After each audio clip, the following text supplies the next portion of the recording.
Ever wished you could capture, life's most amazing moments, like epic adventures or just everyday family fun, Mm-hmm. but without needing a whole film crew or breaking the bank or lugging around a ton of gear? Yeah, that's the dream, right? Well, today we're doing a deep dive into a camera that promises just that. It's the GoPro MAX. The idea is professional-grade 360 capture right there in your pocket. It's really pretty remarkable how quickly this tech is making immersive storytelling and just documenting your own life accessible for pretty much everyone. Right. So our mission for this deep dive, and we're looking closely at a detailed piece from Y.M.Cinema magazine here, is to unpack why the GoPro Max gets called the best bang for your buck 360 camera on Amazon. Okay. We want to cut through the noise and figure out its true value for you. Exactly. And this isn't just scratching the surface. Our whole discussion is really rooted in that Y.M.Cinema magazine review. They really zeroed in not just on the specs, but on affordability and maybe more importantly, how usable it is in the real world. For everyone, really. Yeah, the practical side. Yeah. So let's jump straight into what makes the GoPro Max stand out then. The article really positions it as the smart value pick for immersive video. Mm-hmm. We're talking super simple editing, apparently, and footage that's just incredibly steady, almost unbelievably steady, and all without that premium price tag you might expect. Right. Y.M.Cinema magazine puts it around $370 typically, Yeah. which for this kind of camera feels pretty accessible. Yeah, that price point is key. And what's really insightful is how its main capabilities translate into creative freedom, especially at that price. Okay. So first up, it captures fully spherical video. That's 5.6K resolution at 30 frames per second. 5.6K. Yeah, and it's not just about the big number. It means you're literally capturing everything around you. Yeah. But the real magic, comes later. How so? You can take that single spherical video and reframe it, crop it into a vertical video for TikTok or Reels, make it square for Instagram or widescreen for YouTube. So one take basically becomes potentially loads of different edits. It really maximizes what you get out of one shoot. That flexibility sounds amazing. Yeah. What about action shots or capturing kids running around? Does it handle that? Yeah, for those moments needing maybe a bit more cinematic flair or just slowing things down like kids, pets, action shots. Right. You also get 3K resolution, but at 60 frames per second. Nice. For slow motion. Exactly. Perfect for getting that really smooth slow motion effect that makes those moments pop. Okay, that makes sense. But here's where, honestly, it gets really interesting for practical everyday users. Yeah. The stabilization. Ah, yes. GoPro's known for that. Right. The Max has something called Max Hyper Smooth, and it includes horizon leveling tools. Okay, Max Hyper Smooth. And these aren't just fancy marketing terms. They genuinely create incredibly steady video. Like if you're biking down a bumpy trail or skiing, skating, even just walking fast through a busy street. The result is footage that looks really polished, really professional, and often you don't need a separate gimbal. No gimbal. For a lot of situations, yeah. Which is a massive win for just grabbing the camera and going. Portability, spontaneous shooting, it makes a big difference. That's a huge claim, especially, at that $370 price point. Mm-hmm. Does the Y.M.Cinema article mention any situations where maybe even hyper smooth struggles a bit? Or is it truly gimbal level smooth all the time? It almost sounds too good to be true for something so small. Well, the article suggests it performs really strongly in most dynamic situations, provided you have decent light. It doesn't really call out specific struggles for Hypersmooth itself in those conditions. Okay. The caveats come in more with other things like low light performance, which we can definitely talk about later. Gotcha. But for your typical daytime action and movement, the general feeling is, yeah, it really delivers on that smoothness. All right, so capturing the footage is one thing. Right, only half the battle. But what happens next? The editing. Mm-hmm. That can be intimidating, especially with 360 video. Absolutely. And the real magic, particularly for people new to 360, is often what you can do with that footage afterwards. And the article really emphasizes how the Quick app simplifies that whole creative part. That seems crucial. Because for beginners, or let's be honest, anyone who just wants things to be easy, the GoPro Quick app sounds super user-friendly. The article says you can easily set keyframes. Those are like markers in your video, right? Exactly, points you want the camera to look at. Right. And you can lock onto a subject with object tracking and then export it in all those different formats we talked about, vertical, square, widescreen. Yeah. It really fits that idea. Capture once, create tons of stuff for any platform. It makes reframing really accessible. Reading through this review, one thing really jumped out at me. I think it's a major aha moment for anyone who's ever, like, fumbled with a selfie stick or wanted those really immersive shots. What's that? The invisible pole effect. Ah, yes. That's a big one. It sounds like some kind of trick, but the way it works is just brilliant. Basically, if you mount the Max on a straight grip or an extension pole, the pole just vanishes. In the stitch line. It disappears in the final 360 video. Yeah. So it looks like you have this tiny floating camera following you around. I immediately pictured, like, skiing down a slope, and instead of just my helmet view, it's like a little drone is just gracefully tracking alongside me. But, without needing a drone license or worrying about crashing it. It's more than just a cool trick, though. That invisible pole genuinely shifts how you capture your own story. How do you mean? Well, it moves you from just being a point-of-view camera wearer to someone who can actually, like, direct themselves within the scene. Oh, interesting. It gives you the cinematic freedom that, used to need a whole crew or at least a drone pilot. The insight here is you're not just passively documenting, you're kind of producing your own reality. You're actively participating in the shot, not just seeing through its eyes. That's a really good way to think about it. Producing your own reality. I like that.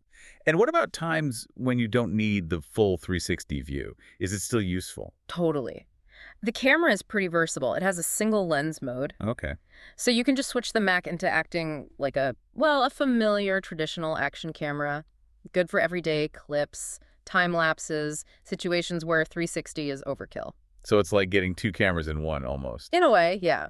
Yeah. Best of both worlds in one little package. It sounds incredibly versatile. Yeah. But okay, it's compact, seems rugged, packed with features. Any trade-offs mentioned in the article? Yeah. Like, are there durability concerns, or is it genuinely a tough little camera? The article actually praises its practical build. It's waterproof down to, like, pool depth. Okay. Super pocketable, and it works with that huge ecosystem of GoPro mounts. Well, right, there are tons of those. Exactly. So you can pretty much stick it anywhere and be filming within minutes of getting it. There wasn't really mention of specific durability trade-offs in the review. It's more presented as part of the appeal. It's built tough, ready for action. Good to know. So, thinking about all these capabilities, who really gets the most out of the GoPro MAX? Who is it for? The Y.M.Cinema article breaks it down into a few key groups. Okay, like who? Well, for instance, it's a dream for creators.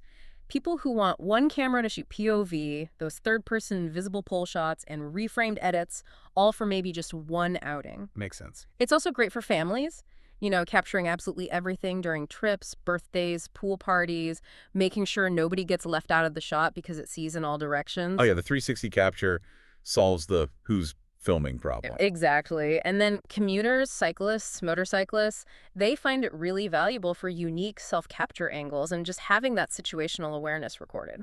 Safety and cool shots. Right. And even beginners. Yeah. People who just want a simple app workflow and results that look steady right away, it caters to them too. And finally, maybe students or filmmakers on a tighter budget. They get a wide range of capabilities without a massive investment.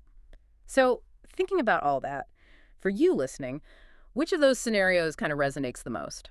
That's a good question. And just to quickly recap those main shooting modes in practical terms. Yeah, good idea. You've got that top-tier 5.6K at 30 frames.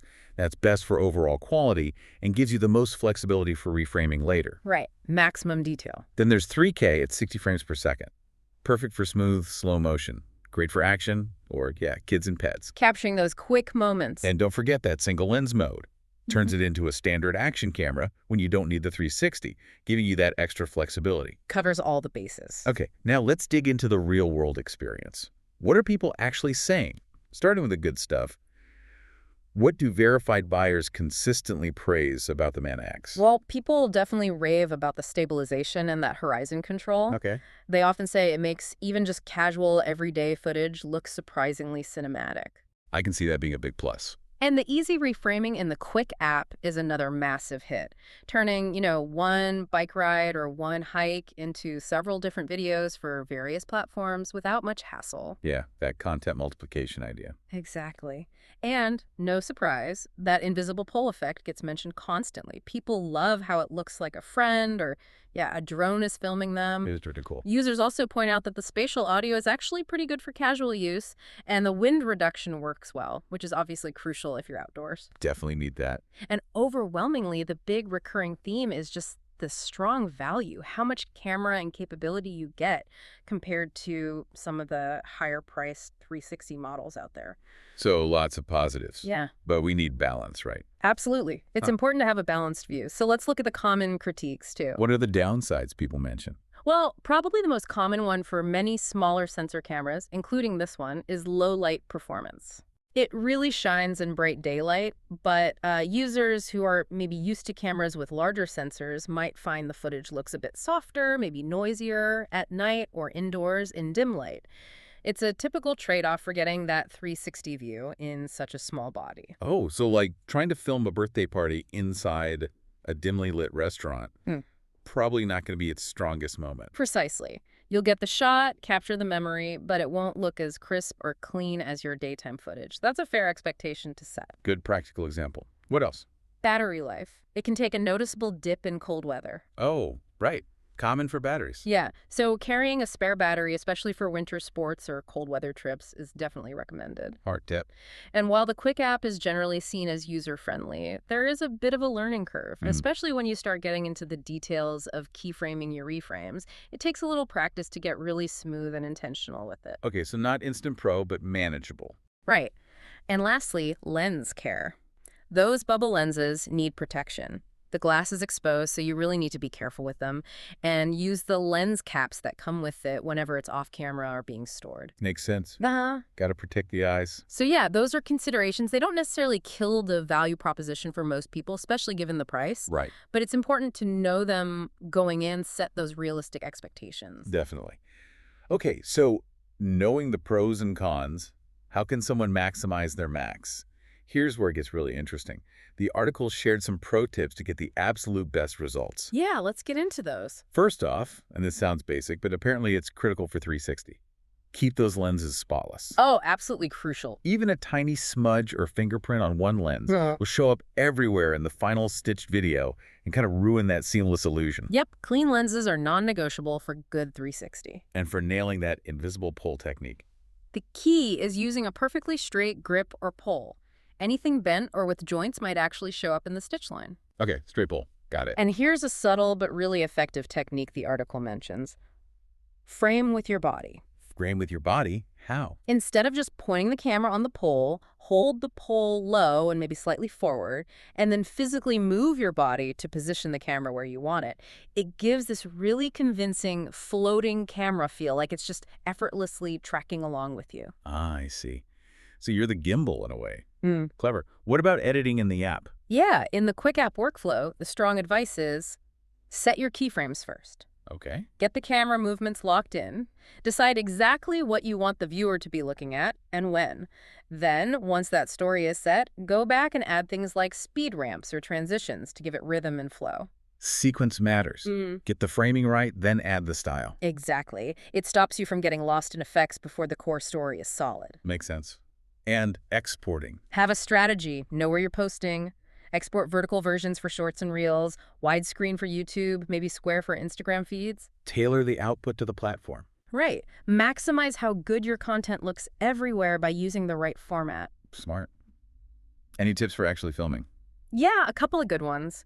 Try recording shorter clips, maybe 10 to 20 seconds. That's often enough to capture a cool moment without ending up with overwhelming amounts of footage to sift through later. Keep it concise. Definitely enable wind reduction, especially if you're outside, for clearer audio. Always. Wind noise is the worst. And here's a great structural tip. Try to plan shots with maybe 3 distinct moments within one take. 3 moments? Like what? Like first, maybe establish the scene, show where you are, then actively follow your main subject for a bit, and finally maybe do a reveal of the wider environment around you. Okay. Set scene, follow action, reveal context. Exactly. It gives you a really well-rounded piece of footage that's much more interesting to reframe later and tells a mini story. That's great framework. And what's really insightful, I think, is how these small kind of operational tips can unlock such huge creative potential. It's not about needing more gear. It's about working smarter with the tech you have, like the Max. These little practices transform just casual pointing and shooting into much more compelling stories. So, wrapping this all up, what's the big picture here? What does this all mean for you, the listener? Well, It seems the GoPro MAX really does stand out as a camera that lets you create more More angles, more edits, more shareable content with less effort and definitely less gear. You get that powerful spherical capture that reframes cleanly into basically any format you need. You get stabilization that, by all accounts, really inspires confidence even if you're moving around a lot. Right. And you get an app workflow with Quick that seems genuinely designed to welcome first-timers into 360 editing without being too intimidating. It feels like a complete package for a really compelling price. Yeah, I think that sums it up well. If you want the most capability for the least amount of spend in the 360 world right now, the Y.M.Cinema magazine review makes a strong case that the GoPro MAX is an easy recommendation. But with those caveats we mentioned. Exactly. It's not, a low light specialist, that's true. But for daytime action, for travel vlogging, for capturing those priceless family memories outdoors or in good light, it really does punch far above its price point. It offers incredible value and a ton of creative freedom. A solid contender for the money then. Definitely. And, this whole deep dive into the GoPro Max kind of makes you think, doesn't it? Yeah. About the sheer power we now have to capture everything in a moment and then decide later what story we want to tell from it. Yeah. Like, what if every single memory you captured could be infinitely re-edited, reimagined, seen from a different perspective after the fact? What new stories, what completely different insights could you actually tell about your own life?